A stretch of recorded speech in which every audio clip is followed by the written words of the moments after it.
Comigo ao vivo no YouTube, porque no YouTube não tem intervalo, segue aqui que a gente vai continuar falando desse assunto. A Thaline brincou aqui com o André, que ele falou é original, verdadeiro, assim como uma nota de R$ 3, né? A Thaline falou, é isso, é falso igual uma nota de R$ 3. O Hallider também mandou risada, o Sócrates também mandou mensagem aqui, falando bem da Michelle Bolsonaro, que ela é linda, que ela é elegante, que ela se veste bem, ela é querida pelos brasileiros e sabe falar em público. Eu e o André, a gente já falou aqui em outras ocasiões o quanto a Michelle Bolsonaro parece ser, quanto mais a gente vai conhecendo dela, e muito por causa também dessa alavanca que foi a briga com o Flávio Bolsonaro, e sempre melhor para ela, né? Ela tem se saído melhor nessa questão toda, como o André colocou, do que o Flávio. A gente vai conhecendo melhor, vai vendo mais entrevistas da Michelle Bolsonaro, mais vídeos dela nas redes sociais, de que ela tem um domínio ali nessa linguagem política, né? De conseguir falar sobre todos os assuntos. Quando ela conversa, era raro, ela não conversava com a imprensa tanto, mas ela tem conversado. Então, toda vez que tem um evento do PL, ela vai e participa, na saída ela fala com a imprensa, dá o famoso quebra-queixo, e ela responde a tudo que é perguntado. Sai ali, consegue ter as saídas pelas tangentes, mas ela responde, ela enfrenta a imprensa, bem diferente do que é com o Flávio Bolsonaro. É claro, as últimas situações do Flávio enfrentando a imprensa não foram boas para ele, né? Como, por exemplo, aquela vez de quando ele sai ali de uma reunião no Supremo Tribunal Federal, o repórter do Intercept fala para ele: como é que é essa relação sua com o Daniel Vorcaro? Ele fala, é mentira. Aí uma hora depois ele mesmo tem que se desmentir dizendo que não é verdade, gente. É uma relação que existia. E eu precisei pedir dinheiro para um filme privado e tudo mais naquela questão toda do Dark Horse. Seja muito bem-vindo de volta, você que está com a gente pela sua Smart TV. Estava no intervalinho e agora voltou aqui a acompanhar a nossa programação no YouTube. Eu estava falando que a nossa pergunta da enquete, mesmo você acompanhando a gente pela TV, abre aí teu celular, vai na nossa enquete do nosso canal no YouTube, Metrópolis TV, bem facinha, para você dar seu pitaco aí, ó. Se você acredita que o Flávio Bolsonaro e a Michelle fizeram as pazes efetivamente. É sobre isso que a gente está falando agora. 58% da nossa audiência acredita que sim e 42% da nossa audiência acredita que não. O André César, nosso cientista político dessa quinta-feira, tem aí também, pode ter aí também nessa porcentagem, o índice de eleitor do PL, eleitor do bolsonarismo, que está, né, querendo que realmente essa situação tenha melhorado, porque as pesquisas vêm mostrando que para o Flávio é muito importante que eles estejam bem, que ele esteja bem com a Michelle. Para a Michelle, exatamente ali para o Senado, talvez não precise tanto, como a gente também falou, porque ela vai performando muito bem nas pesquisas, sem a ajuda de ninguém, na verdade, né? Só por ela. Mas que para o Flávio é bom. Então, acho que também tem uma torcida, né? Além da opinião das pessoas, se acha que sim, eu acho que não, mas tem uma torcida para que tenha essa reconciliação. Talvez pela coisa da família brasileira, né, André? Pela família tradicional, que precisa ser unida, talvez por aí, né? Wishful thinking, né? Estão querendo que a coisa aconteça, vamos lá. Agora, realmente, eu acho a situação do Flávio é mais dramática, vamos dizer assim. É uma situação mais dramática, aonde ele tem que tracionar, e não tá simples, não tá fácil. Então, ele precisa, esse vídeo, para ele, apesar dos problemas que você bem elencou aí, é um problema. Está claro, tá bem colocado, está bem explícito, vamos dizer assim. Então, os problemas que ele tem e vão crescer nas próximas semanas, ao longo da campanha, final de agosto e depois setembro, até chegar no pleito, nas eleições, no início de outubro, ele vai ter muitas questões, muitos problemas para responder, para resolver. E eu não sei, viu, Natália? Eu não sei se ele vai ser capaz, porque ele não é o pai dele. E já falamos isso aqui. Ele está aí, ele é o Flávio por causa do pai dele, por causa do Jair, não é? Não entrando no mérito, não entrando na questão, mas ele está aí por conta do pai dele. muito por conta do pai dele. Então, é assim, qual que é a capacidade dele de responder? E a Michelle, por outro lado, me parece muito mais, assim, ela é um animal político, ela se revelou um animal político, né? Então ela está dando um show, assim, também não entrando no mérito, mas ela está dando um show, ao contrário do Flávio, que está patinando, apanhando e não sei, não tem aliados, não tem quem potencialmente seria aliado dele, União Brasil, PP, republicanos, caiu fora. E aí? Caíram fora, e aí? Como que ficamos? E é muito complicado para ele. Vou pedir para a produção colocar de novo o trechinho ali que a gente separou do vídeo dos dois, né? Caso alguém esteja chegando agora, muito bom dia. A gente está falando sobre essa questão de Michelle e Flávio, que para o Flávio, principalmente, é muito importante que eles estejam juntos. Eles gravaram esse vídeo ontem, a Michelle de rosa, menina, o Flávio, menino, de azul, um fundo verde aí que eles vão adicionar algumas imagens. E é um vídeo deles brincando, mostrando que fizeram as pazes, que eles vão começar com o pé direito, mas como você pode acompanhar, não se encostam, pouco se olham, né? As olhadinhas são bastante combinadas ali dentro do protocolo, do script, do roteiro.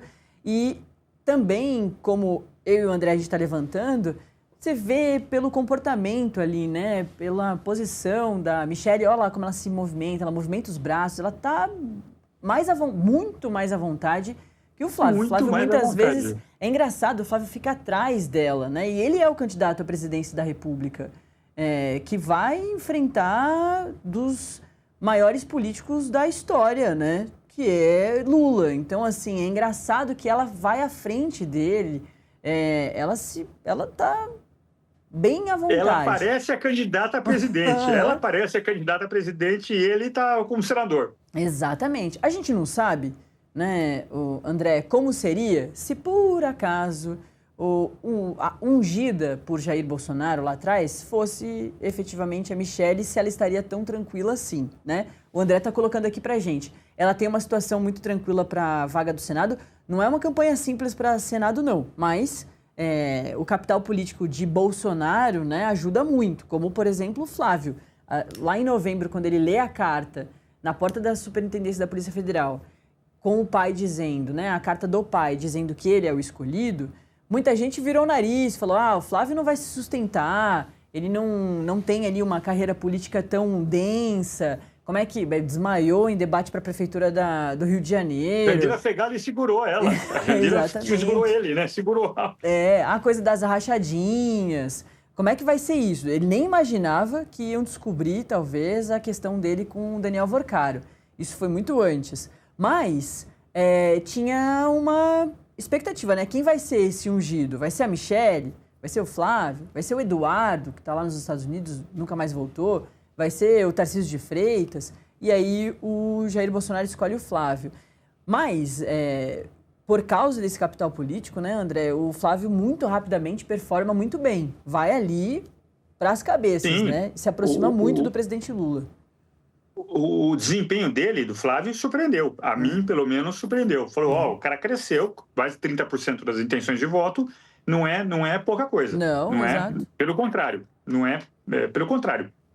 Agora, eu lembro do Tarcísio saindo, quando ele foi anunciar o apoio ao Flávio, ele estava com a cara, assim, muito, assim, abatido, o Tarcísio. Porque o Tarcísio, talvez, como você gosta de falar, performasse melhor do que o Flávio. Eu quero crer que, e ele como governador de São Paulo, o principal estado do país, ele realmente poderia ter um outro desempenho e ele seria, de fato, um candidato para enfrentar o Lula, o presidente Lula, para valer. E a Michelle também, ela poderia ser uma candidata, ela tem conexão com as mulheres e com os evangélicos, ponto. Já é muita coisa, que o Flávio não tem. O Flávio tem problemas nesses dois campos. Então, nesse sentido, talvez a escolha do Flávio tenha sido a pior, dadas as ofertas, né, que estavam colocadas à mesa ali. né? Então, é uma coisa bastante complicada e agora temos que correr atrás, no caso, tem que correr atrás. E aí eu digo o seguinte, vai ter segundo turno, não tem para onde correr. Nós vamos ter segundo turno, a exceção do Fernando Henrique, que foi eleito e reeleito nos primeiros turnos, né, nas duas eleições, 94 e 98, o Lula vai ter que enfrentar de novo um segundo turno, contra Serra, contra Alckmin, contra Jair Bolsonaro e agora contra Flávio. Vai ser isso. Agora, como é que vai ser esse segundo turno? Como é que vai se dar esse segundo turno? Como é que vai esses partidos que, em tese, apoiariam Flávio, né, a centro-direita, mas me parece, Natália, que está caminhando para o Lula. O mar está correndo, o rio está correndo para o Lula. E então o Flávio pode sair menor do que ele entrou nessa eleição. Pensa nisso. Exatamente. E que é super curiosa, né, essa situação, porque a campanha eleitoral para a presidência impulsiona, né, nacionaliza nomes. Tem essa expectativa, por exemplo, sobre Renan Santos, né? Como que vai ser isso? Não, o Renan Santos está jogando para ser prefeito de São Paulo. Ponto. Exato. 28 está aí, né? Ele é um Marçal melhorado. Uhum. Pablo Marçal cadeirada melhorado. Mas no caso eu me lembro, em 2006, na reeleição do Lula, que ele pegou o Alckmin, o parceiro, o grande parça dele, uhum. E o Alckmin teve menos votos nominais no segundo turno que no primeiro. Foi um fenômeno. Então, o Flávio pode acontecer algo similar. Anota aí. Exatamente. E figuras assim, como o Renan Santos, né, podem assustar muito mais Flávio Bolsonaro do que exatamente o Lula. Tem uma questão também, André, a gente já falou sobre isso já nessa edição do Acorda Metrópolis, mas muito por cima. A gente vai falar um pouquinho mais densamente. O Lula e o Flávio têm adotado essa estratégia de evitar a participação em debates e sabatinas da mídia tradicional de grande potencial de repercussão. No caso do Lula, interlocutores da campanha dizem que ele não deve comparecer a esse primeiro debate presidencial, marcado para o próximo domingo. Eu estarei junto contigo na nossa live especial sobre isso, às 19h. A gente já te dá uma boa noite para fazer o pré-debate. E depois, às 10 da noite, a gente volta ao vivo aqui no nosso canal no YouTube. Eu adoro debate. Eu adoro debate. Vai ser muito bom. E às 10 da noite estaremos também ao vivo para fazer o pós-debate, que aí é melhor ainda, né? O pré é toda essa expectativa e tudo mais, mas o pós é falar de todas as baixarias, os quebra-pau... As cadeiradas e tudo mais. O senhor é um desequilibrado, lembra do Maluf pro Brizola? Fantástico. Sim. Tinha uma expectativa de como é que vai ser esse confronto do Lula com o Caiado, por exemplo. Será que vai ter uma revanche do Caiado? Finalmente ele vai tentar inverter, dar uma invertida no presidente Lula? Isso deve estar, assim, até hoje, preso na garganta do Ronaldo Caiado, que foi governador de Goiás, mas lá em 89 tentou já a presidência da República contra o presidente Lula. Enfim, tem todas essas expectativas, mas estaremos ao vivo aqui em Metrópolis TV, nosso canal no YouTube, também na sua Smart TV, às 7 da noite, tá? Lá no domingo, agora, pra te contar tudo que pode acontecer e depois tudo que aconteceu. E o Caiado tem mullet, né? O Caiado tem mullet. Eu adoro o mullet dele. Ficou crescendo desde 89, André. O mullet já tá aí. Já tá aí. E é isso, a postura deles, do Flávio e do Lula, é de não ir a esses debates todos. Do lado do Flávio, a campanha definiu que só vai participar de confrontos entre presidenciáveis, adivinha, se o petista estiver presente. O cálculo é parecido com o do Lula. O senador quer evitar o desgaste e ser alvo de ataques dos demais candidatos que, com a presença dele, devem utilizá-lo como alvo. Assim, André, os debates são um importante dispositivo da democracia brasileira. A gente pode, né, discutir aqui todas as questões envolvendo o debate, mas assim, eles fazem parte da democracia brasileira. E é com o debate que a população consegue ouvir efetivamente sobre propostas, né? Porque muitas vezes nas sabatinas e nas conversas ali com a população, fica uma coisa mais no videozinho engraçado do TikTok, comendo pastel, jogando futebol. mas não tem efetivamente proposta. E no debate é o momento das propostas, para além, claro, desses confrontos que são muito importantes, né? Eu me lembro em 22, no último debate da Globo, da Vênus Platinada, que o Lula e o Bolsonaro, o Lula falou, não chega perto de mim, não encosta em mim, não encosta em mim. Ele fez assim com a mão, não encosta em mim. Aquilo foi fantástico. Eu estava na casa de um amigo lá em Brasília, e aí em Brasília, eu falei, rapaz, que tá engraçado isso, tá divertido. Então, mas é fundamental. E você voltar lá atrás, de 89, como você bem colocou, você tinha o Caiado, você tinha 22 candidatos e vários participaram, né? Vários deles, não eram todos que foram chamados para os debates, mas foi muito engraçado. Só o Collor não ia, porque ele era favoritaço, né? Estava bem à frente dos outros, os outros candidatos, então ele não compareceu, o que faz parte do jogo, né? Então, mas é assim, é muito interessante que você vai ter o Zema. Eu quero ver o Zema no debate, eu queria ver.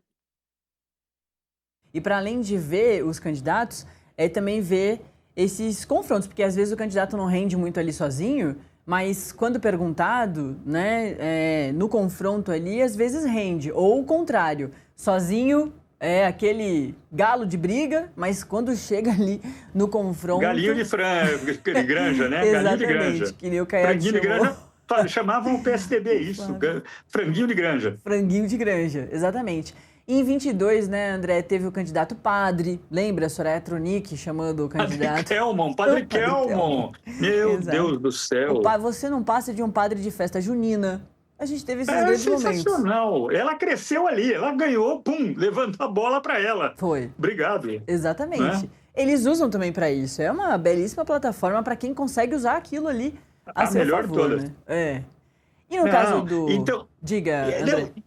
Não, o debate é isso. O debate serve para você como candidato, se colocar, se apresentar. Olha, estamos aqui, eu sou fulano, eu sou Beltrano, estamos nessa jogada, né? O Renan Santos, por exemplo, pode ser uma figura interessante nesse debate. Inclusive, ele pode performar melhor, né? E eu vejo ele particularmente como um candidato à Prefeitura de São Paulo, 28. E, olha, ele pode ganhar em São Paulo. A gente tem que ver, porque essa questão do outsider, né? A gente vem discutindo muito sobre isso e, claro, a gente fala de novo de Pablo Marçal, inclusive porque ele, inelegível, vem tentando ser candidato à presidência da República em 2026. A capa do Metrópolis, inclusive, traz matéria sobre o vice dele com investigação, envolvimento com o PCC. A gente já leu essa matéria aqui, eu convido toda a nossa audiência a acessar o nosso canal no YouTube, já pegar o corte, curtir, compartilhar, também vai estar nas nossas redes sociais daqui a pouquinho, e a capa do metrópolis.com, facinho de achar. É interessante que você vê essa foto que vocês botaram aqui, essa colagem aqui do Marçal, ele tem uma cara ruim. O Renan não, o Renan é mais simpático, inclusive. O Renan sorri, né? Ele tá falando com todo mundo, que é o que o outsider deve fazer mesmo, né? Se não falar, como é que as pessoas vão descobrir quem é? Porque o Renan vai bem nas redes sociais, mas, e sim, o Brasil inteiro usa a rede social, mas calma lá, né? O Brasil é continental, tem gente que não tem energia elétrica no Brasil. Então, assim, as redes sociais não podem ser o único canal de comunicação. As redes ajudam muito, principalmente as campanhas que não têm tanta grana, né? Porque é mais simples de você produzir um vídeo que explode pelo Brasil todo. Tá aí Nicolas Ferreira, que não é uma questão de falta de dinheiro, mas de muita inteligência de comunicação. O Nicolas se espalha muito bem nas redes sociais. E o Renan tem um desempenho muito bom também nas redes sociais. Mas ele precisa de um debate, ele precisa da propaganda na TV, no rádio, para as pessoas escutarem a voz, acompanharem a cara dele e saberem isso, assim, como é que ele se movimenta, ele sorri, ele é um candidato simpático. É interessante, Natália, desculpa te cortar, não, o Rodolfo Lago, amigo meu do Correio da Manhã, ele fez um artigo semana passada falando ele é muito bom em rede, o Renan, mas isso não está virando voto. Isso. Então, qual que é o limite da rede social? Inclusive, o Renan cria um debate. Olha, qual que é o peso efetivo das redes sociais. Qual é o peso a partir do desempenho ou mau desempenho nas pesquisas do Renan. É uma coisa interessante para se pensar. A gente vai continuar falando de Renan, só preciso chamar mais um intervalinho. É o terceiro intervalo do Acorda Metrópolis para você que está com a gente pela sua Smart TV.